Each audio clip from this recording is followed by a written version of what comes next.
Hi everybody, and welcome to the channel where we experiment with everything AI. My name's Pete Weir, And I'm John Prideaux. and this is AI.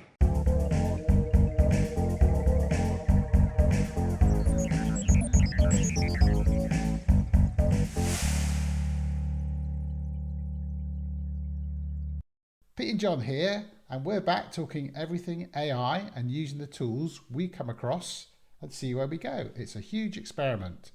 Last time we looked at some of the generative tools in their basic mode, like ChatGPT and Copilot. We had some interesting output. Some Welsh came out, I think, John, didn't it, at some point, if I remember rightly? Bizarrely, yes, it did. Yeah. So, John, I think you've been looking at GPTs or assistants, I think they call them, to see how they work. Yeah, well, they keep changing the name, don't they? Yeah. ChatGPT has these assistants. It's the same kind of setup as if you're having a conversation with ChatGPT, but you can tailor it to behave in certain ways. So I've been playing around with a few things. Shopping list assistant I created, and I've also been looking at something that would help me create cocktails. But I've noticed there quite a few already exist, so I might just use one of them. Just your standard gin and tonic, maybe, for you. The others are all too complicated. So one that particularly caught my imagination was building an assistant which would help me pick and choose sounds from my keyboards for music. So I play in a covers band, so we play other people's songs and we try to make them sound reasonably, roughly like those original songs. So knowing what instruments we use on making those tracks can help me find the right sounds. Okay. So what I did, I've shared my screen, so I hope you can see that okay. So up on the left-hand side, we've got the GPTs that I've created. So we've got normal ChatGPT, and then I've got a couple of things here. My shopping list organizer, 2 versions, and my instrument picker. Oh, that's interesting. Here's my instrument picker. And let me explain a little bit about how it's set up. Let's just do something first, shall we? So we can do. Tell me what instruments are used on ABBA's, I don't know, Dancing Gimme, Queen. gimme, gimme. I nearly said gimme, gimme, gimme. Funny. Things to type. Dancing Quick. Oh, it worked out as Dancing Queen. That's good. Of course. Hang on a minute. There's only 2 members who play instruments. It was very much studio based, wasn't it? ABBA's sounds. So here we go. We've got a list of sounds here: piano, synthesizers, electric guitar, bass guitar, etc. So that's probably the sort of thing I would have got just if I'd asked ChatGPT. Or even Google, actually. You'd have got that, wouldn't you? Even Google. But notice the bit at the bottom. Ah. See, this is extra. To recreate the sound using the Roland RD88, which is my keyboards, you could use the following patches from the sound list. Now, bear in mind, there are over 3,000 sounds in the sound list. Right. So for me to go through that list and try and find them would be quite hard.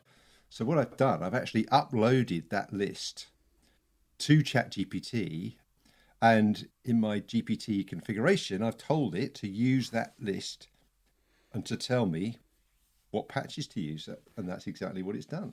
Oh, so you've restricted it to that list of instruments that you've got available to you. Exactly, and it tells me it's in sound list number 1. Wow. And the expressive gram, which is in sound list 24. That's clever. So because it's grouped into lots of sound lists, and so that really speeds up the process for me in setting up my keyboard. So I'm all ready to start practicing the song and play it with the sounds that are reasonably authentic. How long would that have taken you before? Well, it could have taken it might have taken me an hour, Wow. maybe, to go through that list. I guess with time, they're fairly new. I haven't had the keyboards that long, so maybe after a while, I would get better at kind of knowing which lists would have the sorts of sounds in that I'm trying to match up. But it's really speeded up your workflow there, isn't it? Absolutely, yeah. Imagine this. Imagine I were a business. Imagine. Imagine that could really speed things up. So, yeah, I think that's quite clever. Do you want to see how it gets set up? I'd love to see that, actually. Yeah. I mean, it looks very simple from this interface point of view, but I assume it's really complex to try and get this organised. What isn't so simple is trying to find where you actually edit it. So here we go, instrument picker. I think I can. Yeah, it's interesting how these tools they're evolving so quickly that the interface is constantly changing. So you go back in another week and everything's completely different. You've got to get used to working in that way, haven't you? Exactly. This editing used to be down in the left-hand corner. Right. And so, there we go, edit. Let's press that little one. Here we go.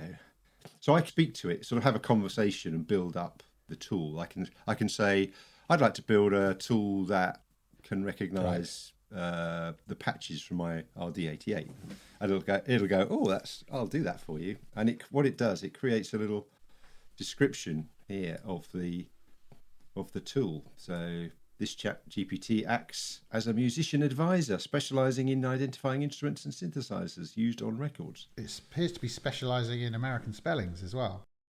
I suppose it would be expected. But interestingly, it specialises in American spellings and then highlights that it's a spelling mistake. So down here, you can see I've uploaded the sound list as a PDF. I see. So, yeah, this was available on the internet from Roland. So I just uploaded that file. Right. Yeah. So, and the PDF is fine. It doesn't need to be a spreadsheet or anything. It's going to read this PDF. No. In fact, that's what I was doing before. I had downloaded that list into a spreadsheet and then put filters on it, and I was using that to try and find the thing, and then I'd have to go to my keyboard. So there's quite a lot of work for you to set that up, really, in the first place, before you could start using it by creating it into a spreadsheet. Yeah. So even that process without the spreadsheet, it was even slower. And then I had a spreadsheet which made it a bit better, and now I've got this, which is sort of revolutionised it. Really, I'm pretty pleased with it. So I'll let you know how it goes. I've used it to one track that I particularly struggled with was Our Good Old Simple Minds, Don't You Forget About Me. So it was very helpful. Ah, really? That's quite a tricky song to play, is it? Yeah, my drummer said to me, "Oh, yeah, that's a good sound. That sounds just like you're pretty close to the record there." So that was good. That's a good sign because he's very knowledgeable on these things. So AI has helped you become a better musician. Yes, or a more efficient musician. I don't think I'll become a better musician. Yeah, a more efficient musician. Yes, okay. Yeah, I understand. Yeah, exactly. But your listeners and your band members don't realise you've used AI to improve that, have they? They can't see the AI. No. You're just using it in your workflow. I just turn up with my keyboards all set to the right sound. Yeah, because quite often some of the things we see at the moment that are part of the generative AI, it's clearly AI generated because it's text or it's videos, like us two. Yeah, that's pretty obvious that we're generated from AI. But what you're doing is using AI to improve your back-end process to make you more efficient, but the end result is exactly the same for your client base. Exactly. Yeah, so I think that's a good model to aspire to for all sorts of things. How do you feel about using these tools to help you in that way? I think, I'm a bit geeky, so I get quite excited about these things. So I feel quite satisfied and pleased with that. It doesn't make me feel threatened, Right? In any way. In a way, it's sort of, I feel more empowered. You don't feel it's stifling your creativity and taking that creative flair away from you? No, not at all. No. If I was creating a new song of my own, Yeah. then you perhaps could argue that if I used AI to select the instruments for me and suggest a melody and things like that then you're not being creative.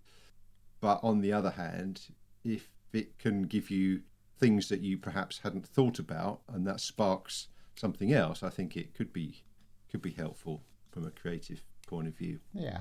Okay. That was interesting. So we can see how it helps the the back end workflow as well as the sort of output. Yeah. So it's not just generating content here. We're using the tools or the assistants to help you on your workflow and make you a better musician, I guess. Yeah. Or help you become a more established musician. Yeah, and I think just reflecting back on that business context as well, just one thing I would add is that the results were unexpected. Right. So I didn't really know whether this was going to work or not, or how effective it was going to be until I actually tried it. Right. And in this particular case, I tried it and it worked really well. I might have tried it and it would have given me terrible results, and I would have had to have thrown it away, or maybe tried Copilot or some other tool to see how they worked. So I think that's what you've got to be ready for and open to, is you do need to experiment. You may not get the results that you're expecting, and you just have to sort of keep working on it. And the other thing is that I can use my knowledge to validate that what has come out is of an appropriate quality. Can you give us a sample of what you've done? I mean, you can't play the whole thing because obviously it's so good, we'll get a copyright strike. So maybe a little snippet to end this show. Yeah, that's a good idea. We'll tag this onto the end, and we can do it as an outro. Yeah. What do you think we should look at next time then, John? Well, I think we should look at maybe going to the world of creating pictures and graphics, and maybe even animation, because I know there's lots of tools out on the market being promoted in that space. Yeah. And it's being seen as a threat to the film industry and so on. So I think we should have a little poke around in that area. That sounds like a very good and exciting idea, John. Yes, I look forward to it. I'll see you then. Okay.